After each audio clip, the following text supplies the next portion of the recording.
Matanong ko lang po, gusto nyo bang kumita ng ganong kalaki?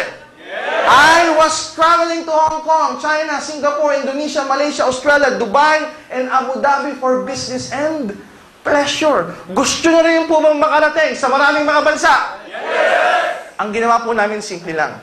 We started this company.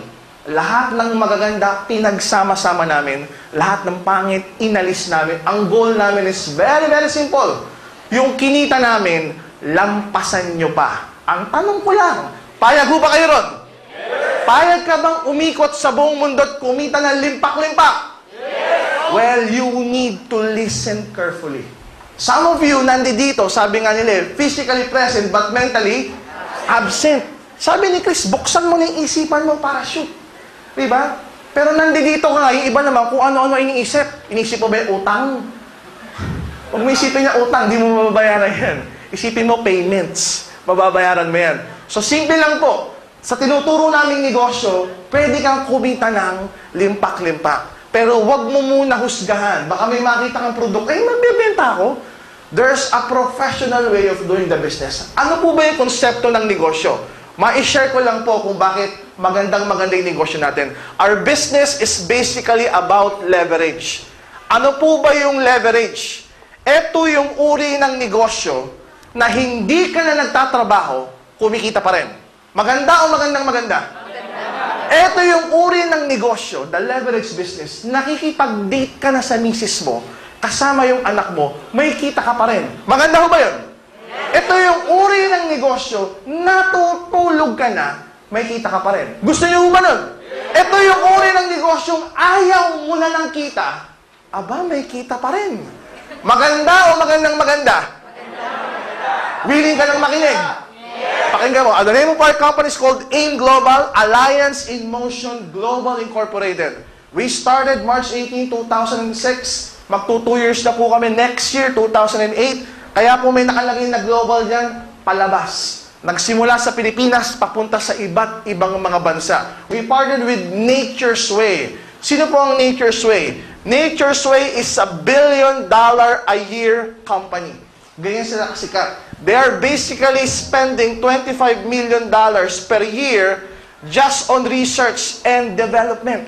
Gumagastos sila every year para mapaganda yung produkto. They have international certification. They have more than 200 medical doctors, scientists, herbalists researching, developing, formulating new product lines. But what I love about this company is this. All of their products have very high ORAC value. Doc, ano yung ORAC value? It stands for Oxygen Radical Absorbance Capacity. Minimeasure niya yung mga elements na kung tawagin ay antioxidants. Let me dwell for a minute on antioxidants. Pag sinabi pong antioxidant, it means anti-cancer.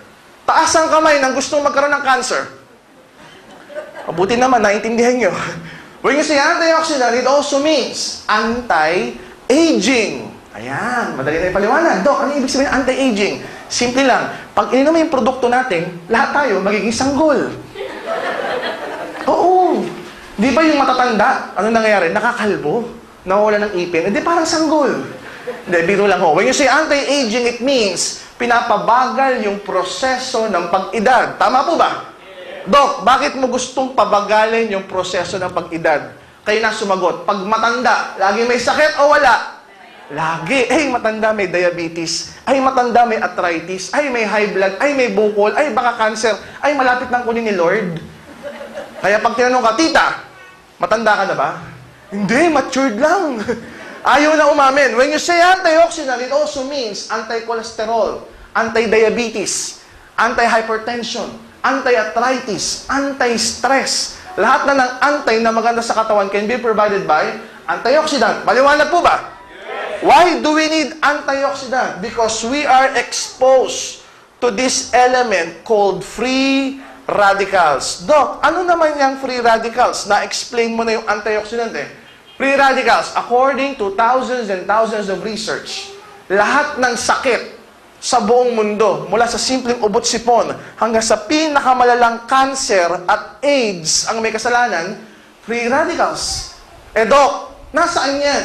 Hindi ako pupunta sa lugar na maraming ganyan. Iiwasan ko yan. para wag ako magkaroon ng free radicals. Nasaan ang free radicals? Sad to say, free radicals is in the air that we breathe in. In short, nasa hangin. Question, pwede mo bang iwasan ang hangin? Pag naiwasan mo yung hangin, patay ka na. So, hindi maiiwasan to. Sabi ni Dok, paano nasa hangin? Can you explain more about this? Pako, imagine nyo pako. Ang pako, may buhay o wala? Pag nilagay mo sa isang tabi dyan, nagtitake action ang free radicals sa pako. Ano ang trabaho ng free radicals? Mang-oxidized. Ano gagawin niya rin sa pako? After a few days, pag na-oxidize ang pako, ano po nangyari sa pako? Very good. Kinakalawang. Alam na alam mo yung buhay mo, yung katawan mo. Yung katawan mo ngayon, may buhay o wala? Meron. Alam mo bang kinakalawang niyan? But the saddest part is hindi mo siya nararamdaman.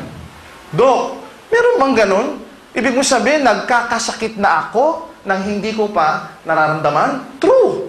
Paano nangyari yun? Katawan ko yan. Mas marunong ka pa sa katawan ko. Ibig sabihin, nagkakasakit na ako, hindi ko pa nararamdaman. Yes! Let's talk about this particular person. I'm sure kilalang nyo ito May isang tao, sikat na sikat, ng pangalan Ellie Buendia. Kilala niyo ba si Ellie? Ellie is 31 years old. Bokalista ng bandang Eraserheads. Ayan, sikat na sikat. Nag-disband, naging pupil. Ano trabaho ni Ellie Buendia na 31 years old? Songwriter, gumagawa ng kanta. Singer, gabi-gabi nasa entablado. May hawak na electric guitar. Sumisigaw. Laging puyat, paminsan-minsan nag-yosi, paminsan-minsan umiinom. Gawa ng trabaho. Entertainment yung negosyo niya Ano nangyari? 31 years old. Remember, 31 years old. Sumakit yung tiyan. Nagpunta sa doktor. Ginamot yung sakit sa tiyan. May incidental finding. Ano yung incidental finding? Hindi naman yun yung kinocomplain niya.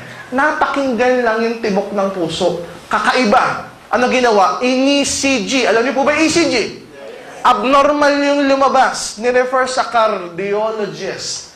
A doctor who specializes in heart diseases. Ano ginawa? 2D echo. Ano po yung 2D echo? Ultrasound sa puso. Nung lumabas yung resulta ng 2D echo, hindi na pinauwi si Ellie Buendia. Pinatawag yung asawa. Pagdating ng asawa, sabi niya, bakit po? Ba't ayaw niyo pauwi ng asawa ko? Sabi niya, your husband, Ellie, he is a ticking time bomb. Ano pong ibig niyo sabihin? Pwede siyang atakihin sa puso anytime nang hindi niya nararamdaman. Bakit po? 3 of the major arteries ng puso ni Ellie Buendia, 100% black. Can you imagine? 31 years old, pwedeng atakihin sa puso nang walang nararamdaman? Tapos ikaw, 40 ka na, ayaw mo pang makinig, ang yabang mo pa. Baka paglabas mo ng seminar, ikaw yung atakihin, sisihin mo pa ako. What do you mean? Ano nangyari? Ano sabi ng doktor kay Ellie? Kinakailangan magpa-bypass. Alam niyo po ba yung bypass? Di ba? Milyon ang hiningi. Kulang sa budget si Ellie. Nagpa-concert pa yung ibang mga kaibigan niya ng mga banda-banda. Tribute to Ellie Buendia. Live Ellie. Lahat ng proceeds binigay sa kanya. Mapa-operahan lang. So imagine mo, 31 years old, pwedeng atakihin. Yung iba sa inyo, ang lakas din uminom. Ang lakas din manigarilyo. Lagi rin nagpupuyat. Laging stressful ang buhay. So it's not a guarantee. Baka sabihin mo, Dok, wala naman ako nararamdaman. Malakas na malakas ako, para akong kalabaw. Baka sa pakiramdam mo lang. That's what we usually say.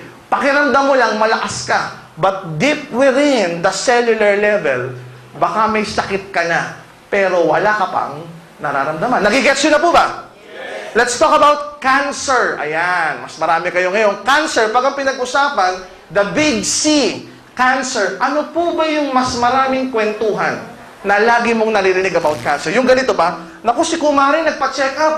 May maliit na bukol, benign. Alam niyo po yung benign? Hindi malala, hindi toxic. Huwag kang mag-alala. Benign lang yan, hindi pa malala. O mas marami ba yung ganitong kwento? Naku, si Kumari nagpa-check up. Biglang nangayayat. Sumuka ng dugo. Sabi ng doktor, 6 months na lang, stage 4 cancer na. In short, malala na kaagad.